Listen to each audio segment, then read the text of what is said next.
Iran war से दहशत में पाकिस्तान। पाकिस्तान को सता रहा है हमले का डर।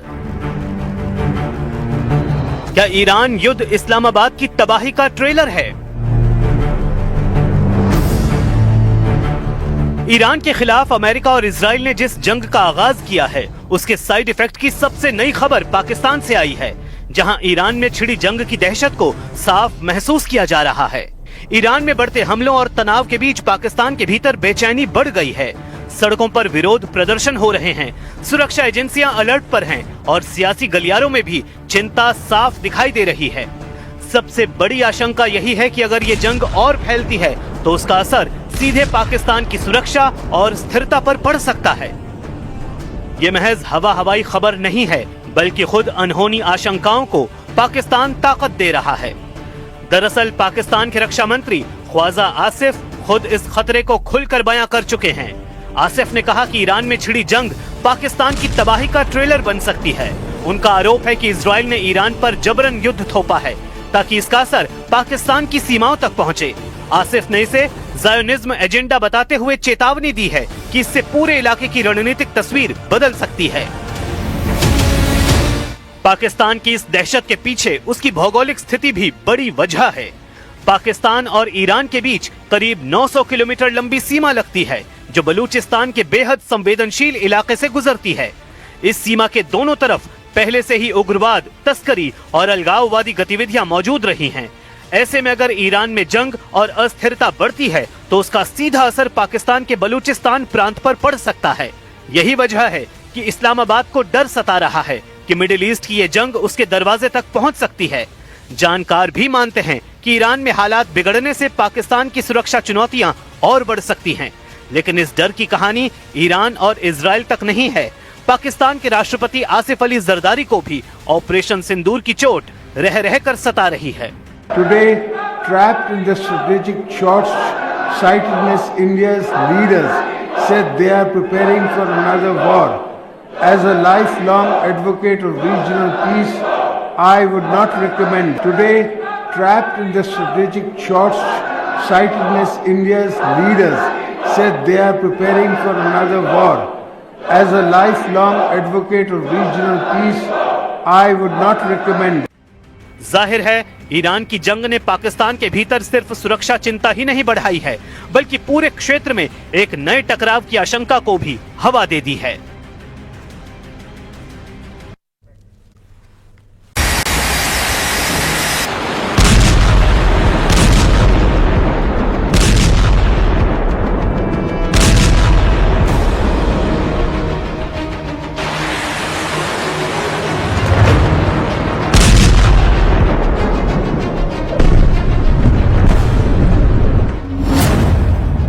छह दिन से युद्ध, जलने लगे 12 देश।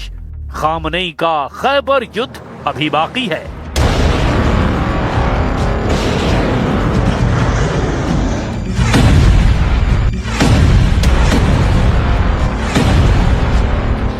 ईरान युद्ध बहुत तेजी से पूरी दुनिया में फैलता जा रहा है।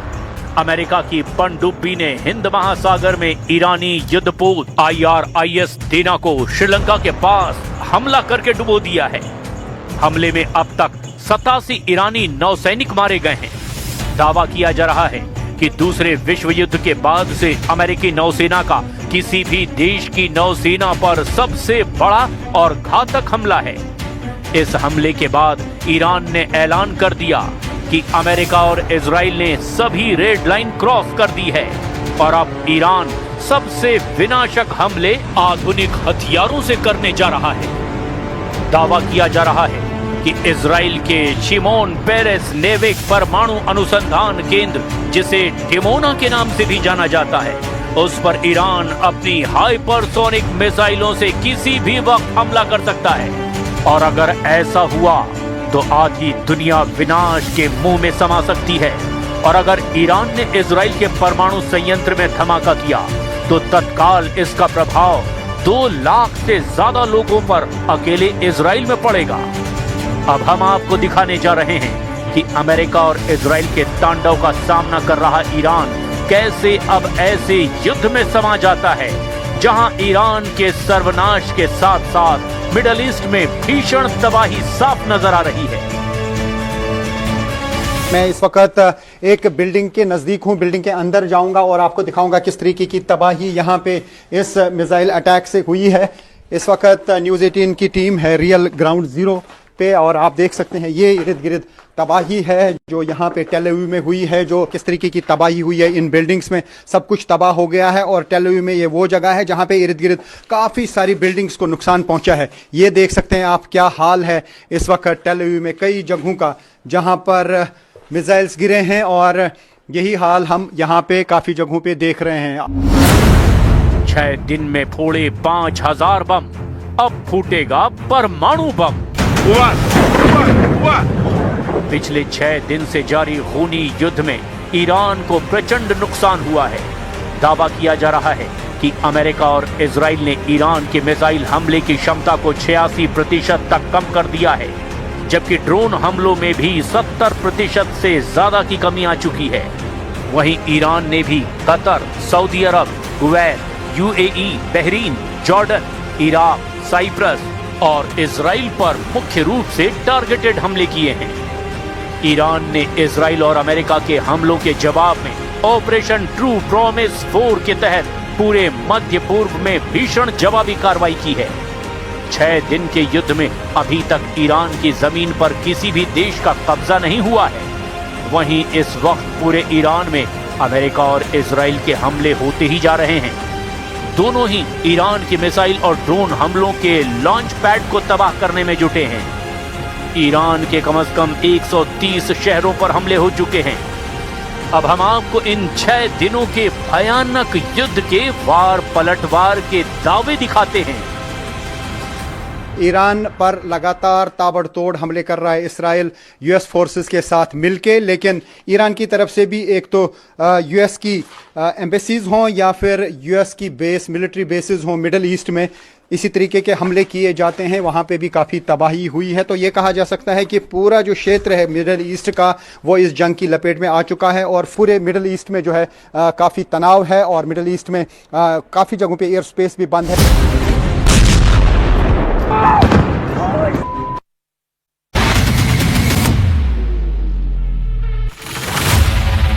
अमेरिका इजराइल के निशाने पर ईरान का बंकर सिटी। ईरान के सबसे खुफिया मिसाइल कारखाने पर दुश्मन की नजर। लॉन्च से पहले टारगेट थे, अब कौन सी चाल चलेंगे ईरान के शेर।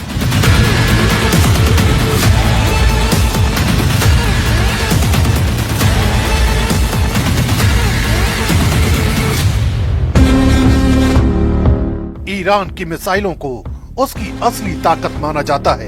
इन्हीं मिसाइलों से ईरान ने अमेरिका और इजराइल को गहरे जख्म दिए हैं। यही वजह है कि अब महायुद्ध के इस भयानक पड़ाव पर अमेरिका और इजराइल ने अपनी रणनीति को बदल लिया है। अब ईरान के उस बंकर सिटी को टारगेट किया जा रहा है जिसे ईरान की रियल पावर माना जाता है। ईरान की बंकर सिटी दरअसल पहाड़ों के अंदर बने विशाल सुरंग नेटवर्क हैं, जिन्हें ईरान ने पिछले 2 दशकों में तैयार किया है। इन सुरंगों में बैलिस्टिक मिसाइलें, लॉन्चर और ईंधन तक सुरक्षित रखा जाता है। कई बंकर इतने गहरे हैं कि सामान्य बमों से उन्हें नष्ट करना मुश्किल माना जाता है।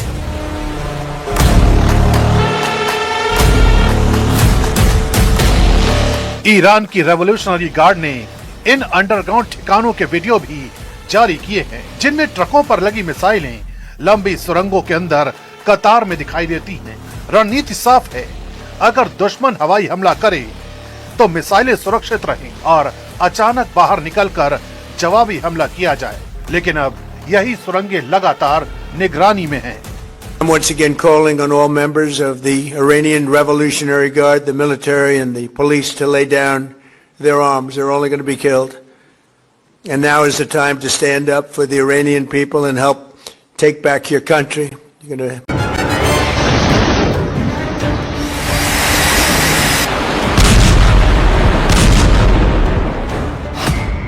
ट्रंप को नामंजूर ईरान के नए सुप्रीम लीडर। ट्रंप को अखर गई मोस्तबा की ताजपोशी की खबर। ईरान के नए लीडर पर सुप्रीम संग्राम।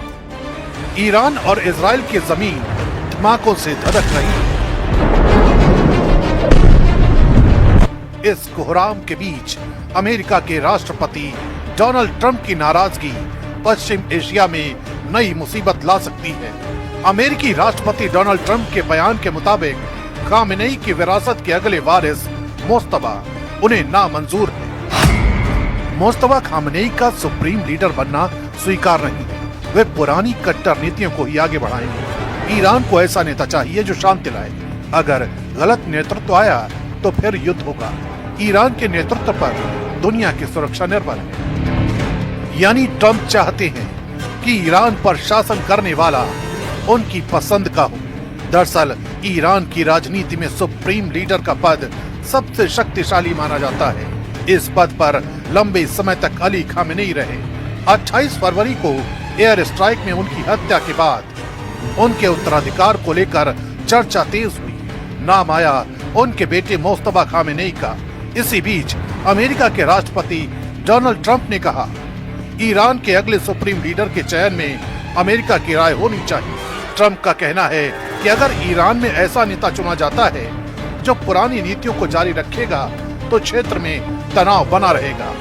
लेकिन एक्सपर्ट मानते हैं कि सुप्रीम लीडर का पद इतना शक्तिशाली है कि उसका फैसला पूरी तरह ईरान की आंतरिक व्यवस्था के तहत होता है। यही वजह है कि ट्रंप का बयान तेहरान में सीधी दखलंदाजी के तौर पर देखा जा रहा है। अब समझते हैं ईरान में सुप्रीम लीडर को चुने जाने की पूरी कहानी को। ईरान में सुप्रीम लीडर सबसे ऊपर होते हैं। उनके हाथ में अंतिम अधिकार होता है। सुप्रीम लीडर ही न्यायपालिका के प्रमुख यानी हेड ऑफ जुडिशरी की नियुक्ति करते हैं। यही न्यायपालिका प्रमुख आगे गार्डियन काउंसिल के कई सदस्यों की नियुक्ति में भूमिका निभाता है। गार्डियन काउंसिल चुनावी उम्मीदवारों की जांच करती है और संसद के अलावा राष्ट्रपति चुनाव की वैधता तय करती है। इसके साथ ही असेंबली ऑफ एक्सपर्ट नाम की संस्था होती है जिसके 88 सदस्य चुने जाते हैं और वही सुप्रीम लीडर का चुनाव करते हैं। यानी राष्ट्रपति और संसद चुनी हुई संस्थाएं हैं, लेकिन सत्ता का अंतिम नियंत्रण सुप्रीम लीडर के पास ही रहता है। ईरान में सुप्रीम लीडर की ताकत यही खत्म नहीं होती। संविधान के मुताबिक यही पद देश की सेना और रणनीतिक संस्थाओं का सर्वोच्च कमांडर होता है।